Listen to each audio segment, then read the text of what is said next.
Fala, minha galera top da disciplina hidráulica e hidrometria. Vamos iniciar aí mais uma aula hoje falando especificamente sobre o tema hidrometria. Essa parte da disciplina vai ser dividida em três etapas e hoje a gente vai iniciar aí com o processo de medição de vazão. Beleza. Primeiro a definição, né? Hidrometria é a parte da hidrodinâmica que estuda medições de vazão e velocidade.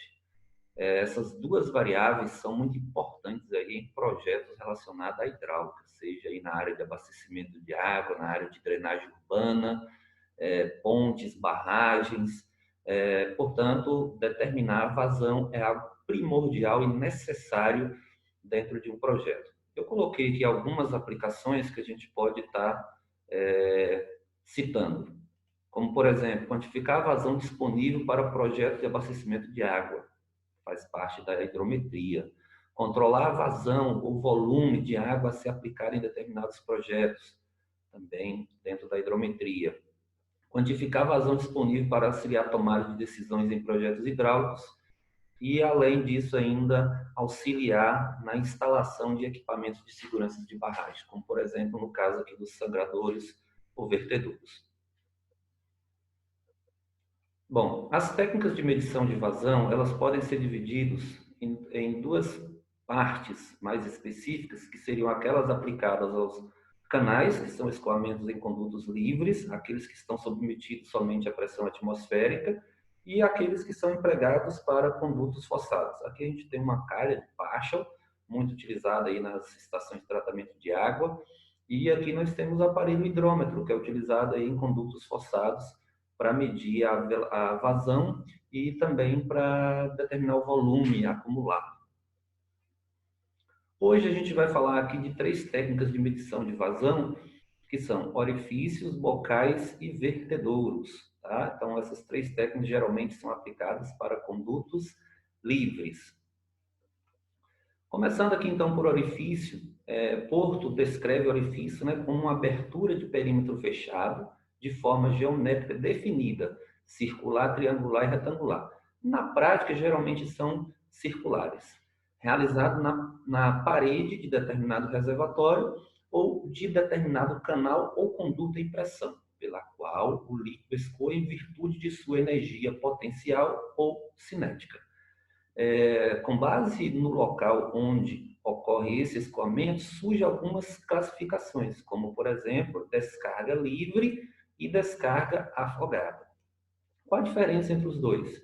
A diferença é que na descarga livre, o líquido encontra aqui a pressão atmosférica. Ao sair aqui do recipiente, o líquido encontra a pressão atmosférica. E a descarga afogada seria mais ou menos aqueles princípios que a gente tem ali de vasos comunicantes, de reservatórios interligados, na qual o líquido encontra uma outra superfície de líquido. Então, ele não encontra a atmosfera. Então, nós temos essas duas variações e isso vai influenciar na hora de fazer o cálculo. Classificação quanto à forma geométrica, a orientação em relação à superfície do líquido e ao tamanho em relação à carga e espessura da parede. Em relação à forma geométrica, nós já falamos, pode ser circular, retangular e triangular, geralmente são circulares. Quanto à orientação do orifício, pode ser na vertical, horizontal ou inclinado, geralmente na vertical.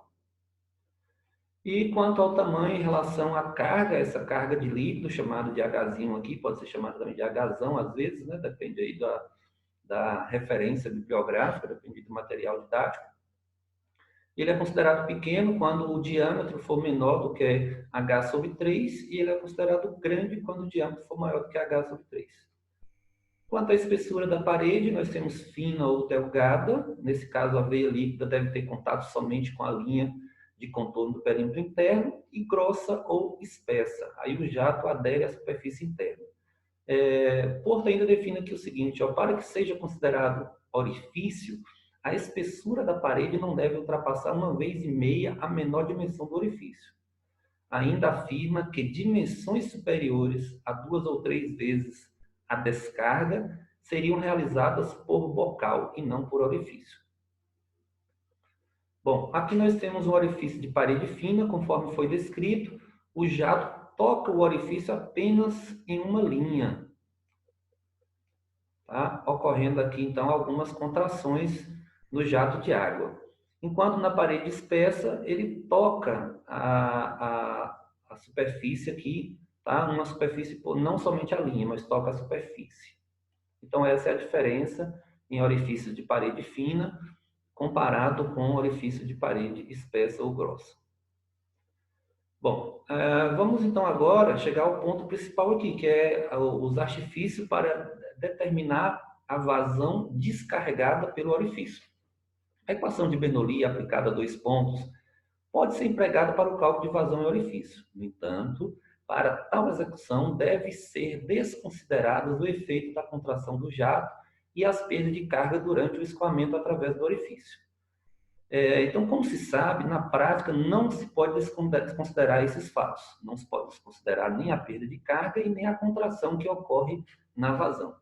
Partindo do teorema de Torricelli, deduzido a partir do teorema de Bernoulli, para um orifício vertical pequeno em parede fina em um reservatório de grandes dimensões, temos.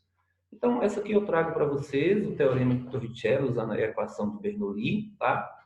Ele considera aqui aqui nós temos um orifício e um reservatório de grandes dimensões. A equação de Bernoulli é aplicada a dois pontos, nós temos as seguintes variáveis: a carga piezométrica, tá? A carga piezométrica, a carga de cotas, tá? Ou de posição, e a velocidade cinética, tá? Aplicada a dois pontos. Então, quando a gente faz a análise aqui para esse tipo de reservatório, comparando aqui, por exemplo, a carga piezométrica, a pressão que atua no ponto 1 é a pressão atmosférica. A pressão que atua no ponto 2 também é a pressão atmosférica. E a diferença entre as duas aqui é mínima possível, que não influencia em nada no resultado aí, das variáveis de saída desse jato. Portanto, ela é desprezável e a gente corta nessa equação. Tá? A cota é importante, então nós temos aqui uma diferença de cotas, tá? Que aqui vai ser importante, então permanece, tanto o Z1 quanto o Z2. Já a velocidade, aqui nesse ponto, comparando com a velocidade de saída, essa velocidade aqui é muito baixa, refletindo em um pequeno atrito que é insignificante do ponto de vista matemático, essa perda de carga aqui em cima. Portanto, aqui também você despreza. Sobrando, então, Z1 menos Z2, né? Esse Z2 passa para cá, e aí eu vou ter isso aqui de H, que é a minha diferença de altura. E sobrando essa expressão. Isolando aqui o V, matematicamente, a gente tem a seguinte equação. A velocidade do jato, então, ela vai ser igual a raiz quadrada de 2 vezes a gravidade, vezes essa altura, que é a diferença Z1 menos Z2.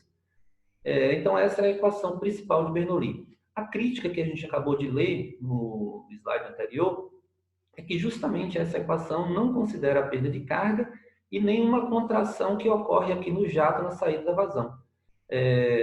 Então, para o cálculo da vazão. Então, a velocidade, a gente vai ver que ela precisa de um ajuste. E a vazão, posteriormente, também vai precisar desse ajuste. Então, devido à perda de carga considerada no teorema de Torricelli, há redução da velocidade do escoamento, sendo a velocidade real inferior à teórica, porque tem a perda de carga.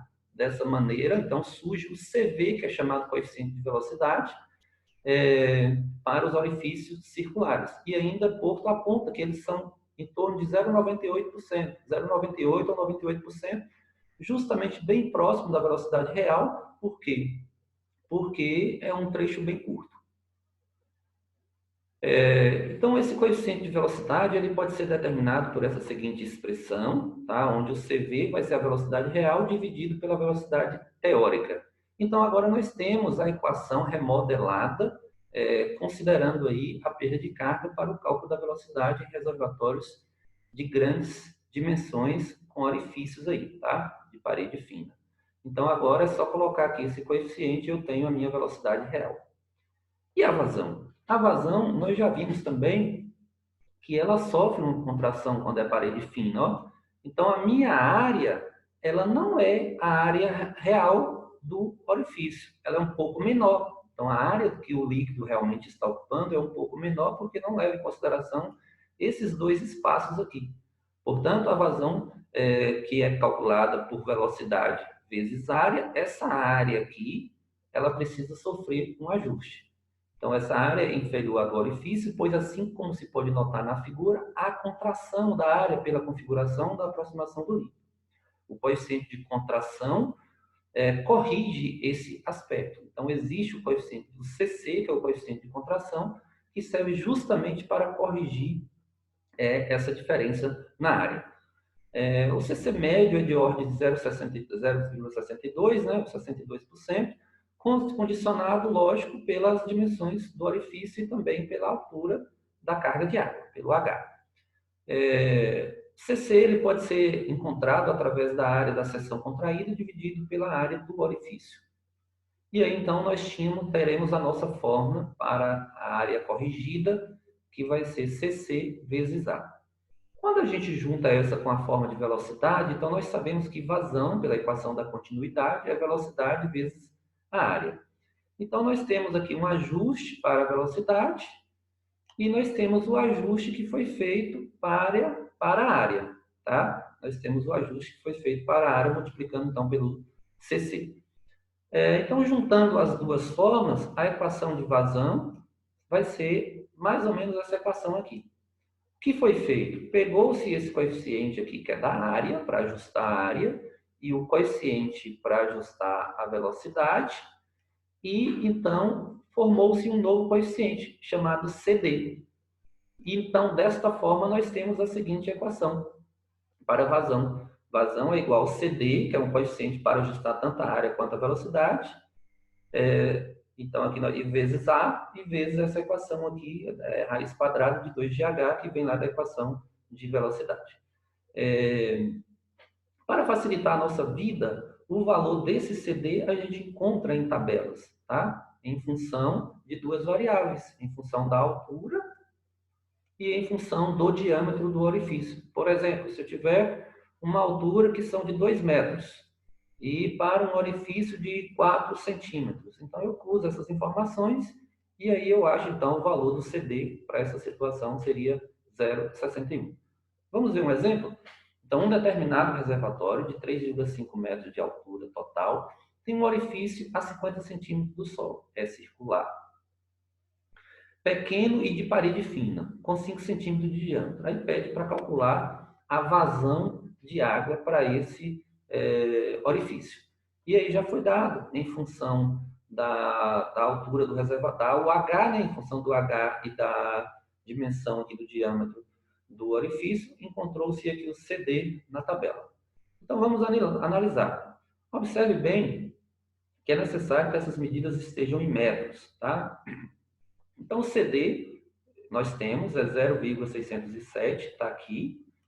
A área é πd ao quadrado sobre 4, lembrando, como eu acabei de falar, isso precisa ser convertido para metros, então se o diâmetro é 5 centímetros, ele passa a ser a 0,05 metros, né, dividido por 100. Então, é πd ao quadrado sobre 4, vezes a raiz quadrada de 2 vezes a gravidade, considerou que 9,8, vezes 3. Por que 3 e não 3,5? Porque 3,5 é a altura do reservatório. Então, eu tenho lá um reservatório que tem 3,5 metros de altura, tá? Esse reservatório. Mas eu tenho uma saída que está a 50 centímetros. Então, 3,5 metros menos meio metro, então sobrou 3 metros, que é a altura da coluna do líquido, que é o H. Portanto, colocando isso aqui na calculadora científica, a gente chega aí nesse seguinte resultado, que é 0,009, que também pode ser transformado aí para litros. Basta pegar esse valor e multiplicar por 1000. Beleza? Vamos então ver agora aqui uma diferença, que é quando o orifício ele é afogado. Então, aquele que nós vimos é descarga livre. Quando ele está aqui no reservatório, ele sai para outro reservatório e encontra aqui um determinado nível de líquido. Então, ele não tem contato com a atmosfera. Nesse caso aqui, basta fazer um ajuste na forma. Esse H que a gente está vendo aqui, ele passa a ser, ao invés da forma que a gente encontrava, que seria do centro do orifício até a superfície do líquido, agora o que a gente vai fazer é o seguinte, é pegar o nível do segundo reservatório, tá? Ou da saída aqui, e comparar com o nível da água do reservatório que está no ponto mais alto. Então, basta diminuir, H1 menos H2, e aí eu vou ter o meu H. Basta fazer esse ajuste. Bom, bocais. Bocais é bem parecido com orifício, a diferença do bocal para o orifício vai ser basicamente essa extensão aqui, tá? Então, a definição de orifício de parede espessa limita-se à espessura dela até 1,5 a medida do diâmetro à sua menor dimensão. Para valores de espessura superior a 2 ou 3 vezes, aí nós temos então os bocais. Conforme vocês podem olhar na figura aqui, o jato se estabiliza, então não há aqui uma contração. Se não há uma contração, aquele coeficiente CC que servia para ajustar a área, ele passa a ser então aqui desnecessário, porque ele é 1, tá? O valor do CC é 1. Nós temos então aí apenas um coeficiente que ajusta a velocidade em função da perda de carga. Então, como isso já foi feito experimentalmente, nós já temos aqui uma equação pronta, que diz o seguinte, que a vazão em um bocal de saída externa é igual a 0,82 vezes a área, vezes a raiz quadrada de 2GH. Temos ainda a seguinte situação, um bocal que é chamado bocal de borda, que ao invés de ser externa, ela é interna, tá? Ela passa a ter uma entrada aqui internamente. Isso, consequentemente, gera uma dificuldade. E isso pode ser visto, inclusive, aqui na forma. Além de gerar uma dificuldade aqui em relação à perda de carga, aqui também agora nós vamos ter as contrações. Então, aqui o ajuste é feito tanto para a área, então veja bem que o CC aqui que ajusta a área é 0,52, e também para a velocidade que é 0,98. Multiplicando esses dois, a gente chega aqui a um coeficiente válido para um CD, né? Então, que é de 0,51. Portanto, eu tenho duas equações para bocais. Uma, quando a saída for externa, e a outra, quando ela for o bocal de borda ou interna. Vamos ver um exemplo. Então, a adição de bocal em orifício altera sua vazão, podendo-se para mais, caso essa inclusão seja externa, ou menos, caso seja interna. Sabendo que as formas utilizadas para o cálculo da vazão em bocal externo e interno são, então aí está as formas, 0,82 vezes A vezes a raiz quadrada de 2GH, e vazão igual a 0,51 vezes A vezes a raiz quadrada de 2GH. Respectivamente, calcula a diferença de vazão utilizando as duas formas, se aplicada à seguinte condição. Então, nós temos aqui a força gravitacional, 9,8 metros por segundo ao quadrado, um orifício de 3 centímetros, comprimento do bocal de 6 centímetros e 1 metro da altura da carga d'água. Marque a alternativa que apresenta o valor. Então, se nós queremos saber a diferença é evidentemente que a vazão, quando eu tenho saída externa, ela é maior. E a vazão, quando é interna, é menor. Então, eu posso chamar aqui de 1 e aqui de 2. Então, a diferença vai ser Q1 menos Q2. Vai ser a maior menos a menor. E aí eu coloquei isso aqui na expressão, Q1 menos Q2. Está aqui a expressão 0,082 vezes a área. A área vai ser πd ao quadrado, da mesma forma que nós fizemos no exercício anterior. πd ao quadrado sobre 4. Então, o diâmetro aqui foi dado na questão, é 3 centímetros, dividido por 100 fica 0,03. Então, π vezes 0,03 ao quadrado, dividido por 4, vezes a raiz quadrada de 2 vezes 9,8, vezes a altura, que é 1. Menos a outra situação, que é 0,51, vezes novamente essa mesma área, vezes a raiz quadrada de 2GH novamente. Então, quando a gente coloca isso na calculadora, a gente chega nesse seguinte resultado, 9,701 vezes 10 a menos 4. Como aqui, isso aqui a gente encontra em metros cúbicos por segundo, porque a área está em metros quadrados, a gravidade está em metros por segundo ao quadrado, e não tem nenhuma alternativa aqui em metros cúbicos por segundo, a gente precisa fazer a conversão para metros cúbicos por hora. De metros cúbicos por segundo para metros cúbicos por hora, basta multiplicar por 3.600. E aí nós vamos encontrar um valor aproximado a 3,5 metros cúbicos por hora. Chegamos aqui então agora em vertedores. Os vertedores são dispositivos utilizados para medir ou controlar a vazão em canais ou obras hidráulicas. A pressão reinante nesse dispositivo, diferentemente do orifício bocal, é a pressão atmosférica. tá? Então, aqui eu só tenho a pressão atmosférica. Enquanto que os bocais são de seções fechadas, o vertedouro é aberto, né? Então, aqui não tem, é só uma parte que eu vou ter o líquido e a outra parte vai ser aberta. Aqui nós temos, então, dois exemplos de barragens, onde está sendo utilizado aqui os vertedores, que serve tanto para medir a vazão e serve também como elemento de segurança. Inclusive, em barragem, esses tipos de vertedores também são chamados de sangradouros. Só ressaltando aqui que o termo pode ser tanto vertedouro quanto vertedor. Então, vamos conhecer aqui alguns elementos que fazem parte desse tipo de estrutura. Crista ou soleira é a parte superior da parede que entra em contato com a lâmina d'água vertida. Vertida é essa lâmina que está saindo. Ó. Carga sobre a soleira, diferença entre o nível da água, a montante e o nível da soleira. Tá? A medida do nível d'água deve ser realizada a montante a uma distância pelo menos 6 vezes o valor de H. Então, aqui nós temos um vertedor, tá? Vamos supor que eu estivesse de frente dele, aqui eu teria um canal de água, tá? Que está vindo aqui um canal de água e foi instalado nele aqui um vertedor. Então, esse Hzinho aqui é a altura da coluna d'água que está passando sobre o meu vertedouro. E aí, nesse vertedouro é introduzido uma régua para medir justamente essa altura.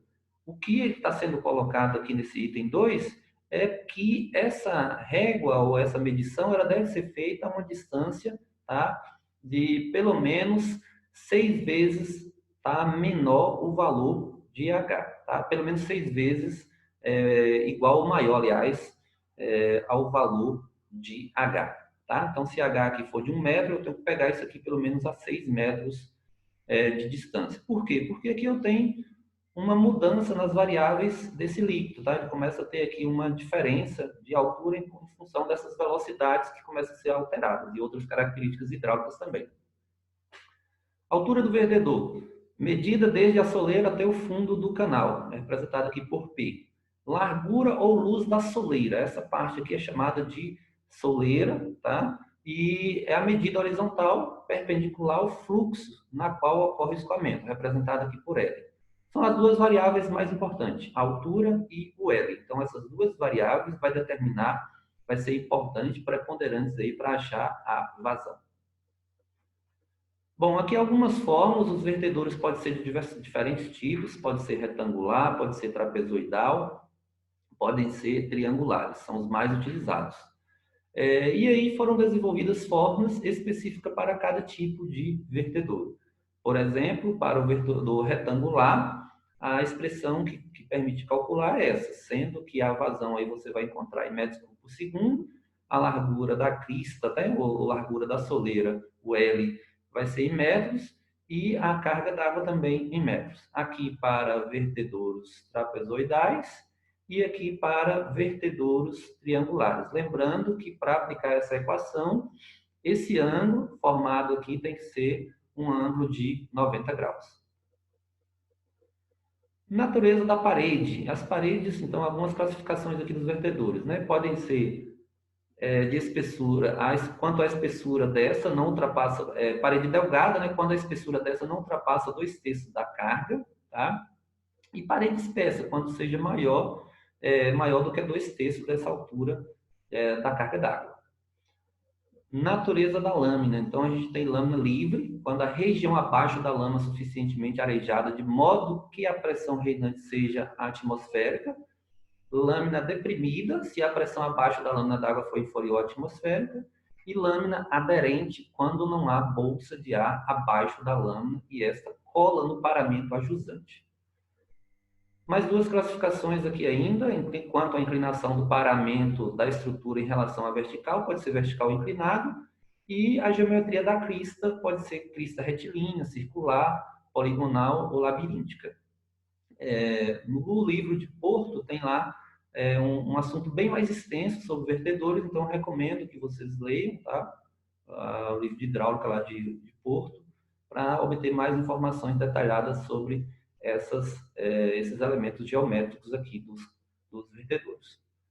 Bom, altura relativa da soleira, quando nós descarga livre, quando essa altura aqui, quando esse P for maior do que o P', que é o formado aqui na jusante, tá? E também pode ser classificado como descarga submersa quando o P for menor do que esse P', ou seja, quando o nível da água da saída for maior do que o nível da água na soleira. Largura relativa da soleira, isso aqui é importante, sem contrações laterais, para a largura da soleira igual a do canal, tá? E com contração lateral, se a largura da soleira for inferior à largura do canal. Então, aqui eu trago para vocês um vertedouro sem contrações laterais. Veja bem que a largura do vertedouro aqui é a mesma largura do canal, poderia ser uma calha, tá? Alguma coisa nesse sentido. E aqui um vertedouro com contrações laterais. Então, veja bem que nós temos a largura do canal e nós temos aqui, então, contrações, duas contrações. Eu posso ter vertedouros com uma só contração, com duas contrações ou sem contrações. Neste caso, isso implica na equação matemática. Por exemplo, para um vertedouro com duas contrações laterais e com parede fina, Francis estipulou aqui a seguinte equação, tá? Para determinar a vazão. Observe que aqui, novamente, nós só precisamos desses dois elementos para determinar a vazão. Do comprimento, tá? da largura da soleira, na verdade, e da altura da coluna d'água. Então, nós só precisamos dessas duas variáveis. Na vida de um engenheiro, nós podemos ter duas situações. Você pode ser chamado para analisar a vazão que escoa sobre um vertedouro, e aí você aplica essa equação também. Ou você pode, na hora de estiver fazendo o dimensionamento, ter que determinar uma dessas variáveis. Você tem a altura e você tem a vazão, que já foi pré-determinada, e você precisa calcular a largura da soleira. Ou você tem a largura da soleira e a vazão, e você precisa calcular a altura. Então, vamos ver um exercício que bota isso em prática. Um vertedor retangular de parede fina e de duas contrações laterais, vazão de 0,363 metros cúbicos por segundo, já está na unidade que é utilizada na forma, e carga sobre a soleira de H igual a 0,265 metros. Aí pergunta, qual é a largura da soleira deste vertedor?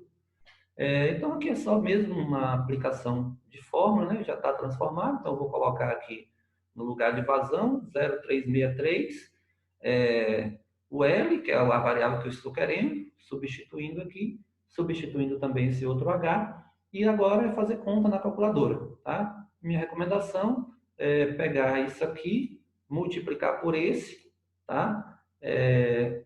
Zerar a calculadora científica, então digita esse valor, divide e chama a resposta anterior, que foi o cálculo dessas duas expressões. Aí você vai ter um valor aqui. Tendo esse valor aqui, essa expressão aqui que está menos, tá? Depois que você executa ela, você passa para lá mais, e aí você vai ter a altura de 1,5 metros de altura, tá? Aqui é uma forma de fazer direto na calculadora, ou também você pode fazer aí por parte, né? Aí cada um faz da sua maneira.